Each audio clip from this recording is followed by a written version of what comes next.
The man across the desk didn't look at me. He looked at the expensive watch on his wrist, tapping a manicured finger against the glass face. Mr. Vance was new to the company, barely 6 months in, but he had already mastered the art of making people feel small.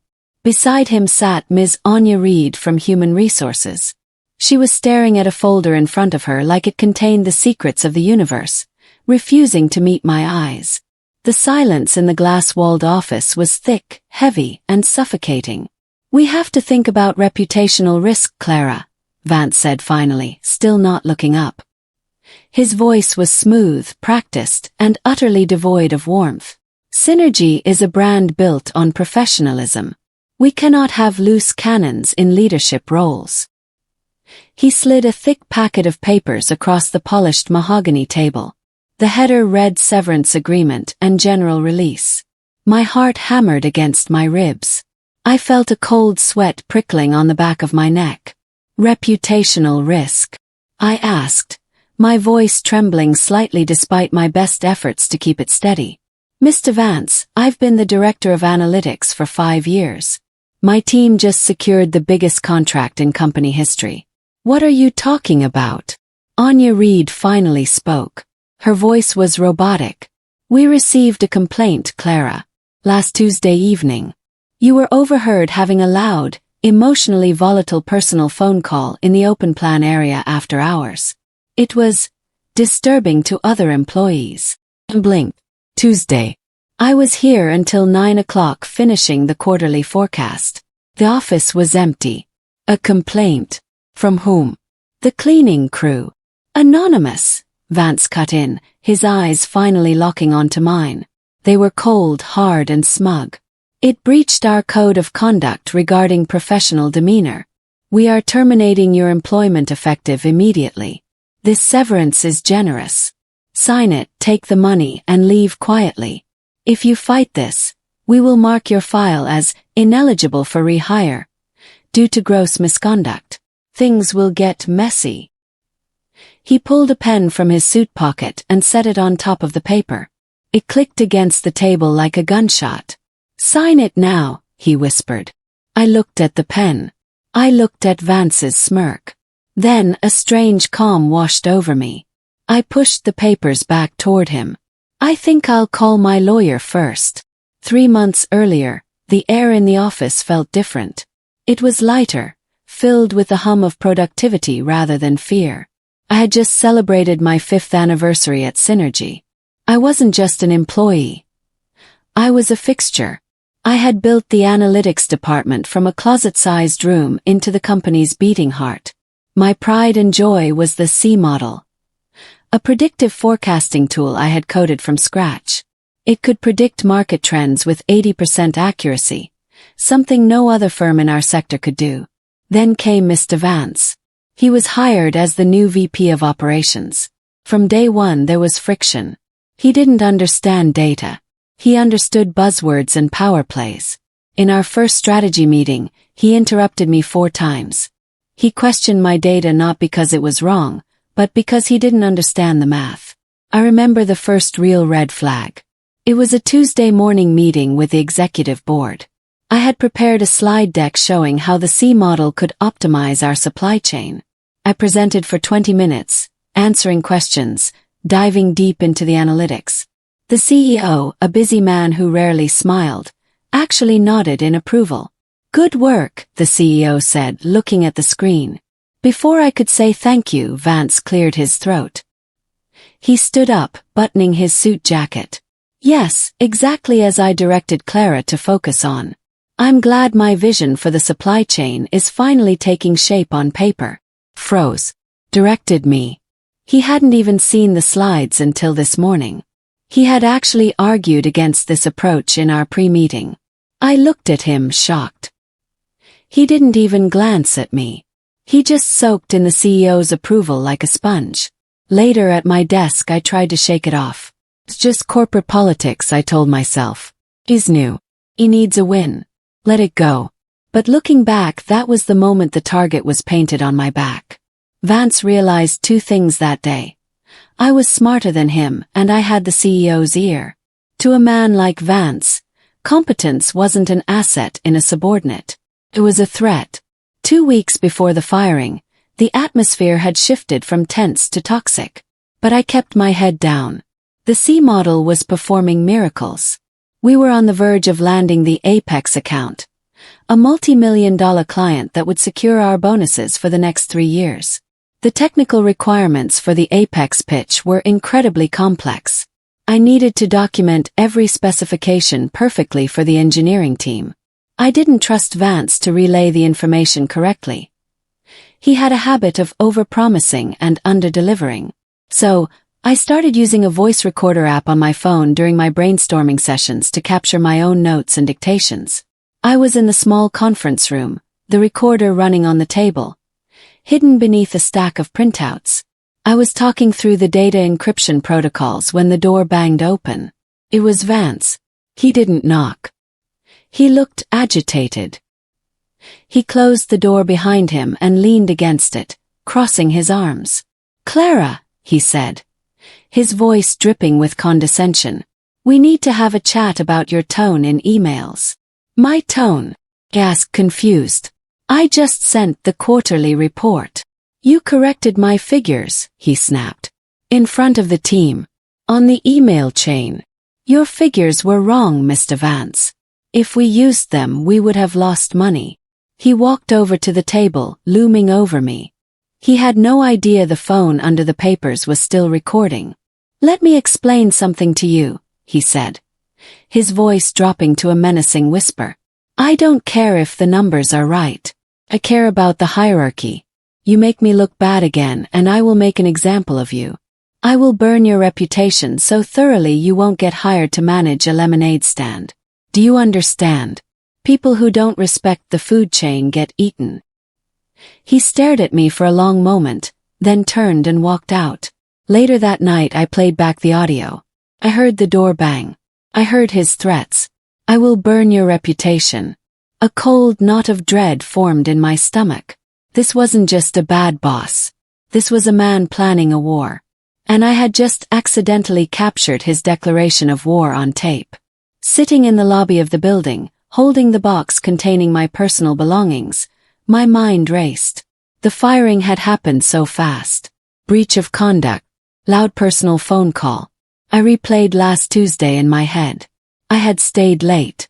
The office was a ghost town. The only call I had made was to my ex-husband. He was late on child support again, and yes, I had been firm. But I hadn't been screaming. I hadn't been volatile. And crucially, I was alone. Who could have possibly complained? My phone buzzed in my hand. It was a text message from Eliza. Eliza sat at the desk directly across from mine. She was a quiet, timid woman who kept photos of her cats on her monitor and never got involved in office drama. We weren't close friends, but we shared snacks and small talk. "Clara, I am so sorry," the text read. I frowned and typed back, "Eliza, what happened?" 3 dots appeared, dancing for a long time. Finally, a wall of text came through. "They made me do it. Ms. Reed called me into HR yesterday. She had a typed statement ready. She told me that if I didn't sign it, they would review my own performance metrics. She said they needed a witness to say you were screaming on the phone last Tuesday. I told her I barely heard anything, just you talking about money, but she said if I wanted to keep my job I had to sign. I have my mom's medical bills, Clara. I was so scared. Please forgive me." I stared at the screen. The anonymous complaint wasn't anonymous. It was fabricated. Anya Reed had coerced a frightened employee into lying to create a paper trail. This wasn't just unfair. It was illegal. Vance thought he had covered his tracks by using a timid witness. He thought he was being clever. But he didn't know Eliza had a conscience. And he certainly didn't know about the recording on my phone. The shock began to fade, replaced by a cold, sharp anger. They wanted to play dirty. Fine. I looked at the contact list on my phone and scrolled down to the letter M. I sat in my car in the parking garage, the engine idling. I needed to make the call away from prying eyes and ears. My hands were shaking, not from fear anymore, but from adrenaline. I tapped the contact for Marcus Blackwood. Marcus was my best friend's uncle. I had met him at a few family barbecues over the years. He was a terrifying man in a courtroom, known in the city as the Hammer. He specialized in employment law, and he had a particular hatred for corporate bullies. He wasn't cheap, but I knew he was the only one who could handle this. He answered on the second ring. "Clara, everything okay?" "No," I said. "I just got fired. Effective immediately." I explained everything. I told him about Vance, the C model, the sudden termination, and the reputational risk excuse. I told him about Eliza's text message. And then I told him about the voice recording from 2 weeks ago. There was a long silence on the other end. For a second I thought the call had dropped. "Clara," Marcus said, his voice low and dangerously calm. "Send me the recording. And send me screenshots of those texts from Eliza. Right now." I did. I waited, watching the minutes tick by on the dashboard clock. 5 minutes later my phone rang. "They are sloppy," Marcus said. There was no sympathy in his voice, only the sharp edge of a predator sensing weakness. "They just gave us everything we need. They attempted to coerce a statement and manufactured a pretext for termination to cover a personal vendetta. This isn't just a firing, it's a conspiracy." "What do I do?" I asked. Vance said if I didn't sign, things would get messy. "Let them get messy," Marcus replied. "We are going to play their game, but we are going to play it by our rules. Listen to me carefully. Go back to work tomorrow." "What?" "Can't. They took my badge." "You're not going there to work. You're going there to collect your personal effects that you forgot. You have the right to retrieve your intellectual property if it's on your personal devices or cloud. Did you sign the severance?" "No." "Good. Don't sign a thing. Don't say a word to Vance. Just get your data. Copy every single file you worked on, your portfolio, your models, everything that proves your competence. And get every email where Vance pushed back against your work. We need to prove he was obstructing you before he fired you." The next morning I walked back into the Synergy building. The security guard, a nice man named Jerry, looked confused. My badge had been deactivated, but he knew me. "I left my medication in my desk, Jerry," I lied smoothly. "Can you buzz me up? I'll be 5 minutes." He nodded and swiped his card. "Sure thing, Clara. Hurry up though." I took the elevator up, my heart pounding in my ears. When the doors opened, I walked straight to my desk. The office was buzzing with the morning rush. People looked at me with wide eyes. They knew I had been fired. Gossip travels faster than light in a corporate office, but no one dared to approach me. I sat down and plugged my external hard drive into my computer. Thankfully, I hadn't wiped my local machine yet. They were slow. I moved with surgical precision. I dragged the folder labeled C model source code onto the drive. I dragged my entire email archive. I found the specific folder where I kept the quarterly reports Vance had tried to alter. I worked fast. The progress bar crawled across the screen. 90%, 95%, 99%. "Clara." I looked up. Vance was standing in the doorway of his glass office. Anya Reed was beside him. They looked like statues, frozen in shock. They hadn't expected me to have the audacity to return. Vance's face turned a shade of purple I had never seen before. The computer beeped. Transfer complete. I pulled the hard drive out and slipped it into my purse. I stood up, smoothing my skirt. I didn't run. I didn't hurry. I turned toward the glass office. Vance was reaching for his phone, likely calling security. He looked furious, powerless, and small. I locked eyes with him. I didn't wave. I didn't speak. I just gave him a slow, cold smile, the kind of smile that said, "I know exactly what you did." Then I turned and walked out. The heavy glass doors swung shut behind me, creating a barrier between his panic and my plan. I had the data. I had the evidence. And now I had his fear. "We need to control the narrative before they do," Marcus told me later that afternoon. We were sitting in his office, surrounded by stacks of law books. "They fired you to protect their image. Let's see how fragile that image really is." He instructed me to write a post on LinkedIn. It had to be carefully worded. No direct accusations, no names, nothing that could be sued for libel. Just the truth stripped of emotion. I sat at my laptop and typed. After 5 years of dedicated service and record-breaking analytics results, I was terminated yesterday from Synergy. The reason given was reputational risk. Today, I learned the hard way that loyalty and performance are not enough to protect you from internal politics. I am heartbroken to leave the team I built and the projects we launched, but I am exploring my legal options. I look forward to publicly sharing my full story soon. I tagged the company. Tagged my team. Hit post. Within an hour, my phone was blowing up. The post went viral internally first. My former team members, clients I had worked with, and colleagues from other departments were liking and commenting. This is insane. You were the best director we had. Reputational risk. For Clara. That makes no sense. Synergy just lost their biggest asset. The comments section became a forum for confusion and anger. Mid-level management at Synergy, who knew the truth of my performance, started speculating. The rumor mill churned. Was the company in trouble? Was there a layoff coming? Then my phone rang. It was Vance. I let it go to voicemail. He called again. And again. Finally he left a message. I played it on speaker in Marcus's office. Clara, take that post down immediately, Vance hissed, his voice sounding tight and panicked. You are violating your non-disparagement clause. We will sue you for breach of contract. This is unprofessional. Call me back now. Marcus laughed. It was a dry, barking sound. He's bluffing. You didn't sign the severance, so you have no non-disparagement clause. You're free agent. And he knows he just lost the first round of public opinion. The LinkedIn post did more than just annoy Vance. It acted as a signal flare to the rest of the industry. Recruiters monitor these things like hawks.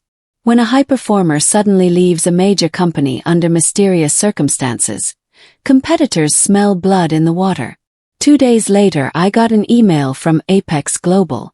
Apex was Synergy's biggest rival. They were the ones we had beaten for the big contract 2 weeks ago. The contract my C model had secured.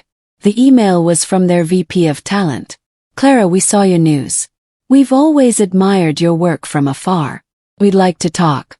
I walked into the Apex headquarters feeling a mix of nerves and excitement. The vibe here was different. Focused, serious, respectful. I met with their leadership team. I didn't badmouth Synergy. I didn't have to. I just opened my portfolio. I showed them my forecasting accuracy rates. I walked them through the logic of my analytics philosophy.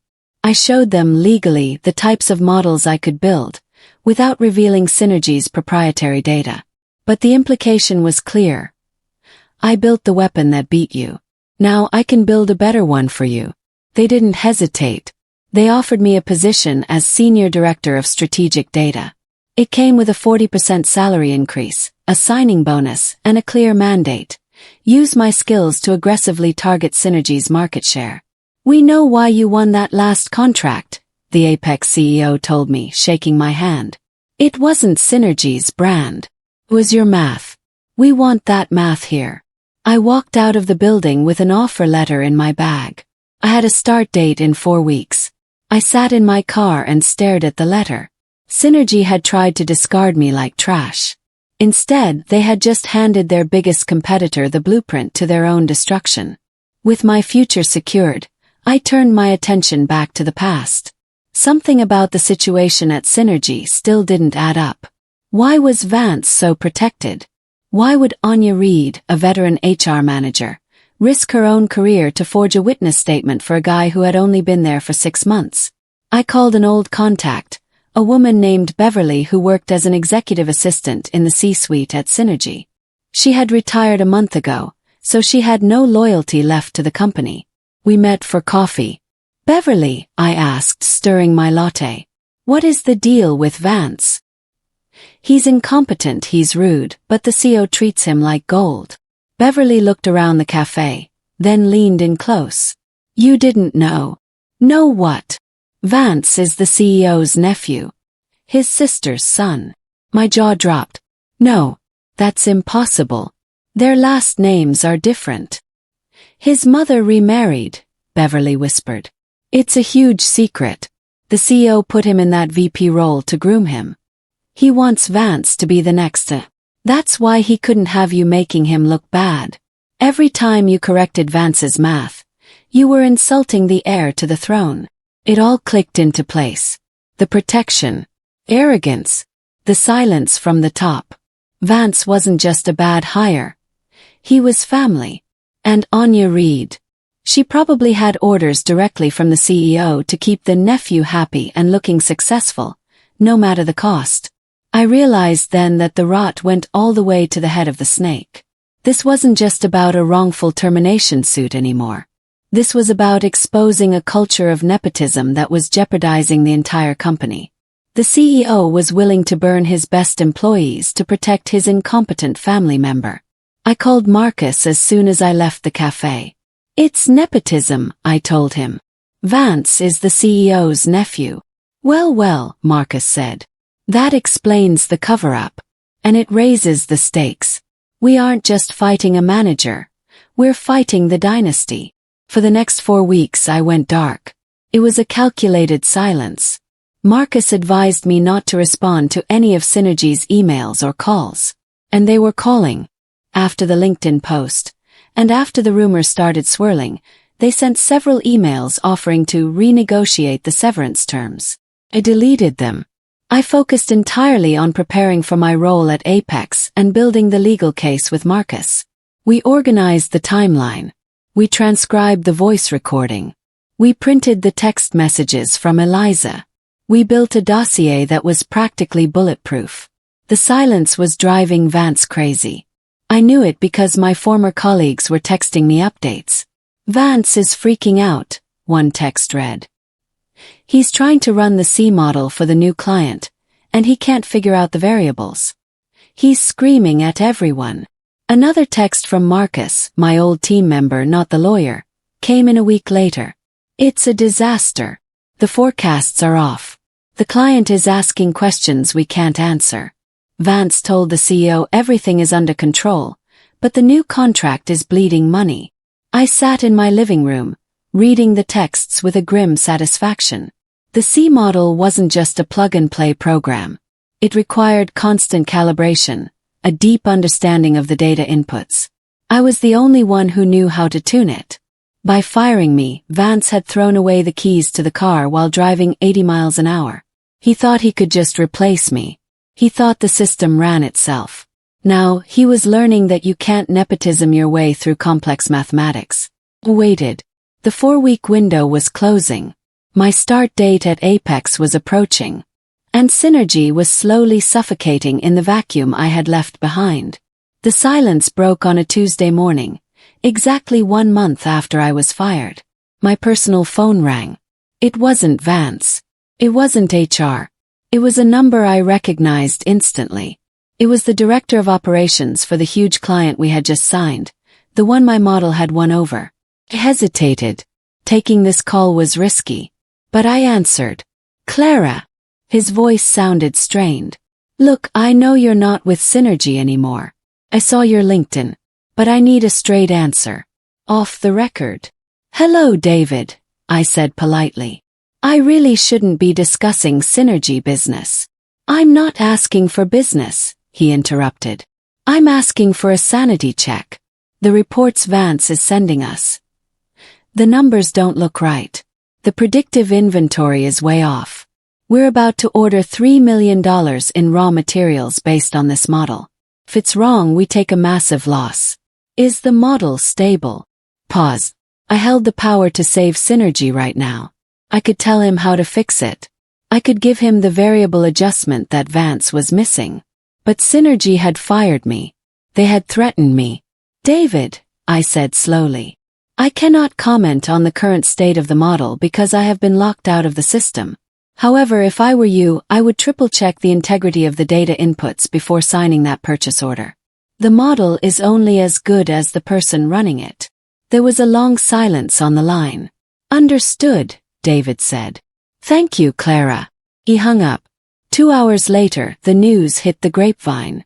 The client had put the contract on indefinite hold pending a full technical audit. Synergy's stock price dipped 3 points before the market closed. The disaster wasn't theoretical anymore. It was financial. And it had Vance's fingerprints all over it. The pressure inside Synergy was boiling over. I could feel it even from the outside.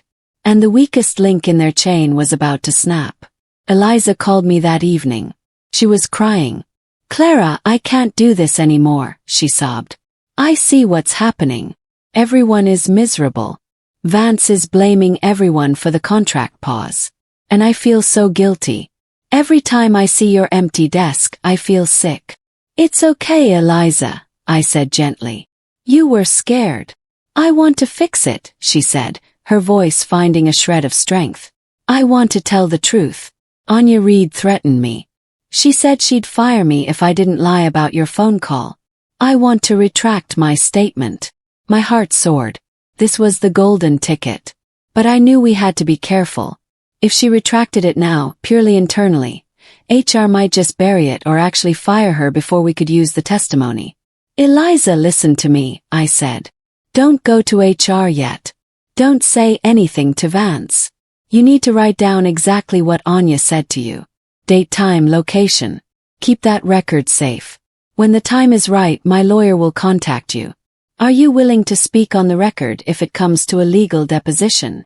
"Yes," she whispered. "I don't want to protect them anymore. They're ruining the company." I hung up and called Marcus Blackwood. "We have the witness," I told him. "She's ready to flip." "Perfect," Marcus said. "We don't play that card yet. We keep it in our back pocket. We wait until they think they've won, and then we drop the hammer." Felt like a true moral victory. Not because I had manipulated Eliza, but because she had found her own courage. Vance's tyranny had backfired. He tried to rule by fear, but he forgot that fear eventually turns into resentment. And resentment turns people into revolutionaries. The stock dip caught the board of directors' attention. In the corporate world, you can survive being unlikable, but you cannot survive losing money. The board called an emergency meeting. They wanted answers about the frozen contract. They demanded Vance and the CEO explain why the Star Project was suddenly failing. Vance, true to his nature, didn't take responsibility. He panicked. That afternoon I received a forwarded email. It came from a sympathetic IT admin who was tired of Vance's yelling. It was an email Vance had sent to the CEO and the board chair. Subject: explanation for anomalies. The issues with the C model are not due to management failure. We have reason to believe that the former director, Clara, engaged in industrial sabotage prior to her departure. She deliberately corrupted the code to make it fail without her. We are dealing with a vindictive ex-employee who is holding our data hostage. I stared at the screen, my mouth open. He was accusing me of sabotage. He was accusing me of a crime. I hadn't touched the code. I hadn't corrupted anything. The model was failing because he didn't know how to use it. I forwarded the email to Marcus immediately. "He just sealed his fate," Marcus texted back within seconds. He put a lie in writing to the board. This isn't just wrongful termination anymore. Now we have malicious intent and defamation per se. He's accusing you of a felony to cover his own incompetence. This is going to be fun. Vance thought he was deflecting blame. In reality, he had just handed us the weapon that would destroy him. He was flailing, drowning, and in his panic, he was pulling the entire executive team down with him. The next morning, Marcus Blackwood launched the first missile. He sent a formal legal letter to Synergy's head of legal. It wasn't a polite inquiry. It was a declaration of war. The letter was a masterpiece of legal aggression. It itemized every single claim we had. 1. Wrongful termination, citing the lack of previous warnings and the fabricated cause. 2. Defamation, citing the internal rumors and the specific email Vance had sent to the board accusing me of sabotage, which revealed we had inside sources. 3. Witness coercion, the letter stated. We have sworn testimony from the employee coerced by Ms. Anya Reed to falsify the complaint. We didn't name Eliza yet, keeping them guessing. For hostile work environment. Citing the recording of Vance's threat. The final paragraph was the kicker. Failure to engage in meaningful settlement talks within 72 hours will result in the immediate filing of a lawsuit, accompanied by the public release of all documented evidence, audio recordings, and employee testimonies to relevant regulatory bodies and media outlets. We faxed it. We emailed it. We couriered it. That night around 8 p.m. Marcus called me. "They're rattled," he said. "Synergy's general counsel just called me at home. He sounded breathless. He wants a meeting tomorrow morning. He asked if we could keep this out of the press." "What did you say?" "Yes. I told him we'd meet," Marcus replied. "But I promised nothing. The game is finally afoot, Clara. Get a good night's sleep. Tomorrow we go to war." Vance must have been told about the legal letter immediately. And he must have realized the walls were closing in. He did what weak men do when they are cornered. He got drunk and he got angry. At 11:30 p.m. my phone buzzed on my nightstand. It was a blocked number. I didn't answer. A voicemail popped up. Then another. Then a third. I sat up in bed and listened to them. The first one was just heavy breathing and background noise like a bar. The second one was clearer. Vance's voice was slurred, thick with alcohol and rage. "You think you're so smart, Clara? You think you can sue me? Do you know who my family is? You're nobody. You're just a glorified calculator." The third voicemail was the smoking gun. "I should have fired you day one," he ranted. "Walking around with your little spreadsheets, making me look stupid in front of the team. Oh, Mr. Vance, the math is wrong. I hated that smug look on your face. That's why you're gone. Not the phone call. I made that up. You're gone because I wanted you gone. And you're never coming back." I sat there in the dark, clutching the phone. He had admitted it. On a recording. He admitted the phone call was made up. He admitted it was personal retaliatory firing. I forwarded the audio files to Marcus. "Don't delete these," I typed. He just confessed to everything. It was pathetic, really. But it was also the final nail in the coffin. He had stripped away any defense Synergy might have had. There was no reputational risk argument left. There was only a drunk, vindictive nepotism hire admitting to breaking the law because his ego was bruised. The conference room at Marcus's law firm was stark and intimidating. Synergy's legal team arrived looking like they owned the place. There were 3 of them. Suits costing more than my car, briefcases made of Italian leather. They sat down looking bored. "Let's make this quick," the lead lawyer said. "We deny all allegations. However, to avoid nuisance litigation, Synergy is prepared to offer Clara 3 months of severance pay in exchange for a full release and a permanent NDA. Marcus sat calmly at the head of the table. He didn't speak. He simply reached out and pressed play on his laptop. First, the recording from the conference room 2 weeks ago played. Vance's voice filled the room. "I will burn your reputation. People who don't respect the food chain get eaten." The Synergy lawyers shifted in their seats. They exchanged a glance. Then Marcus played the voicemail from last night. "I made that up. You're gone because I wanted you gone." The silence that followed was absolute. The lead lawyer's face went pale. He closed his folder. The arrogance evaporated instantly, replaced by the terrified realization that his client was indefensible. "That," Marcus said softly, "is evidence of malice, fraud, and wrongful termination.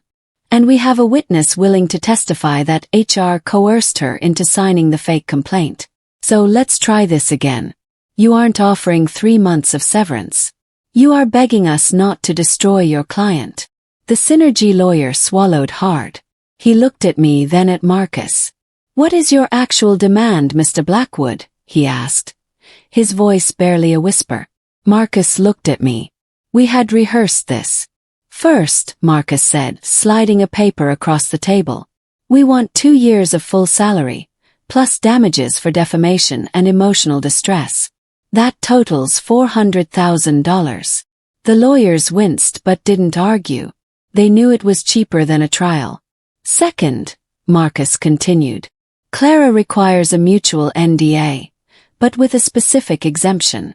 She retains the right to discuss the general methodology of the C model for her portfolio. She will not use your data, but you cannot claim the math itself as a trade secret. She built it. It's her intellectual property. Agreed, the lawyer said quickly. And finally, I spoke up for the first time. I want a written apology. From Mr. Vance. Personally. Addressing the false accusations and admitting they were baseless. It will be filed with the court and can be released publicly at my discretion if he ever disparages me again. The lawyers froze. Mr. Vance is difficult, the lead lawyer stammered. He won't want to do that. Then we go to court, I said, leaning forward. And I play those tapes for the jury. And the press. The lawyer rubbed his temples. He knew Vance was the CEO's nephew. He knew humiliation was the one thing the family would hate more than losing money. But he also knew they had no choice. We will convey the demands, he said. The next day I got a call. Not from the lawyers but from the CEO himself. Clara, he said. His voice dripping with false grandfatherly charm. Let's be reasonable. We can settle the money. That's fine. But the letter. Asking for an apology from a senior executive. It's unnecessary. It's non-negotiable, I said. Listen, he said, his tone hardening slightly. I know about the Apex offer. Good for you. But Synergy is your home. What if we brought you back? Not as an employee, but as a high-level consultant. You fix the C model, get the client back on track. We'll pay you double your old salary. But you drop the lawsuit, sign the NDA, and forget about the apology. He was trying to buy me off. He wanted to save his nephew from the humiliation. He wanted me to clean up Vance's mess quietly so the board wouldn't find out the extent of the disaster. You want me to save the nephew who fired me? Yes. I want you to help the company, he corrected. No, I said firmly. My value is no longer for sale to a company that protects bullies over competence. I don't want your money, sir. I want the truth on paper. Clara, think about your career, he threatened vaguely. I am, I said. That's why I'm going to Apex. The offer stands. You have 24 hours. Hung up. My hands were shaking, but I felt lighter than air. I had just told the CEO of a major corporation to shove his money. The 24-hour deadline was ticking. Synergy was stalling. Marcus decided to give them a little push. They need to see a preview of the fallout, Marcus said. Permission to leak. Granted, I said. Marcus contacted a well-known tech industry blog. He didn't give them everything, just enough to whet the appetite. He leaked the story of a high-performing director at Synergy being fired for a personal phone call right before a major contract collapse. The story went live at noon. Is Synergy melting down? Insider reports claim top analytics talent was purged by nepotism hire, causing multi-million-dollar contract freeze. The internet did the rest. The article was shared thousands of times on LinkedIn and Twitter. The comments section was brutal. Former employees popped up to share their own horror stories of Synergy's toxic culture. Investors started tweeting at the official Synergy account asking for clarification. 2 p.m. I checked the stock market. Synergy was down another 4%. The leak didn't mention me by name, but everyone in the industry knew who it was. And crucially, the board of directors read the blog. They saw the word nepotism. The CEO's phone must have been ringing off the hook. He couldn't hide Vance anymore. The secret was out, and the shareholders were furious.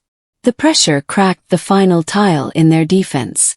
Anya Reed from HR. She saw the blog post. She saw the stock dropping. And she realized that when the dust settled, Vance would be protected by his uncle, but she would be the scapegoat. They would blame HR for the procedural error. She called me directly. Her voice was trembling. Clara, it's Anya. I'm listening, I said cold. I don't want to go down for this, she said fast. Vance made me do it. The CEO told me to do whatever Vance wanted.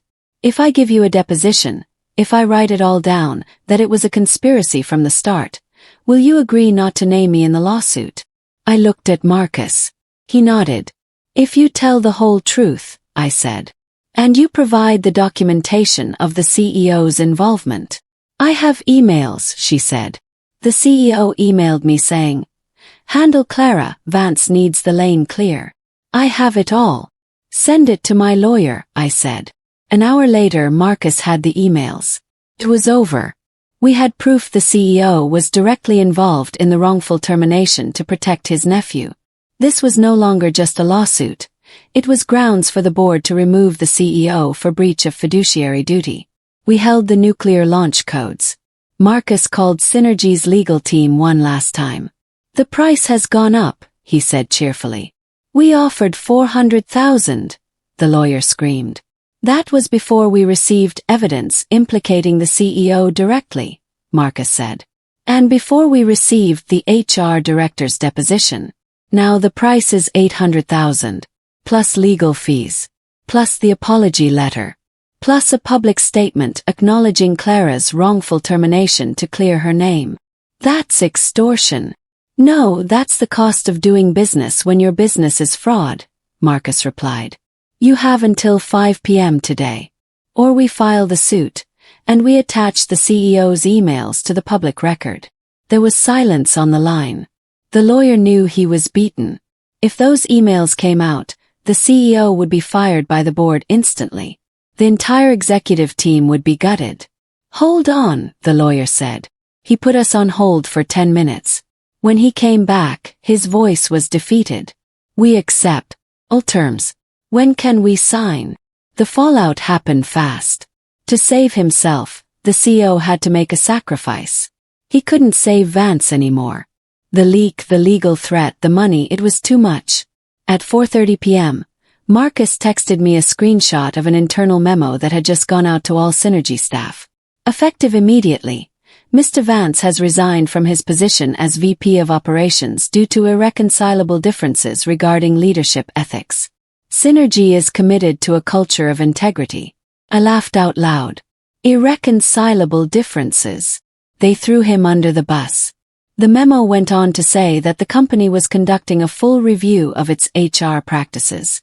It was a desperate attempt to stop the bleeding, but for me it was pure victory. The man who told me he would burn my reputation was now jobless, publicly disgraced, and branded as unethical. The CEO had survived, barely, but his power was crippled. He had been forced to fire his own nephew to keep his chair. 2 days later, I went to Marcus's office to sign the final paperwork. The check was there, $800,000. But that wasn't what I was looking for. He's here, Marcus said, nodding toward the conference room. Vance was sitting at the table. He looked terrible. He hadn't shaved. His suit looked slept in. The arrogance was gone, replaced by a sullen, childish anger. He slid a single sheet of paper across the table. Picked it up. It was typed, legal and stiff, but his signature was scrawled at the bottom in blue ink. Name. Apologize for the false accusations made against Clara regarding her conduct. The termination was baseless and incorrect. I retract all statements regarding her performance. It was dry, but it was an admission of guilt. Vance looked up at me. He opened his mouth, probably to say something snide, something to save a scrap of his ego. Don't, I said sharply. I held up the letter. Just read what you signed, Vance. That's who you are. A liar who got caught. He closed his mouth. His face turned red. I hope you learned something from this, I said, standing up and putting the check in my purse. I hope you learn that your value is not in who you know, but in what you can actually do. 'Cause right now, you can't do anything. I walked out of the room. I left him sitting there in the silence of his own failure. My first day at Apex Global was a celebration. The lobby was bright, modern, and welcoming.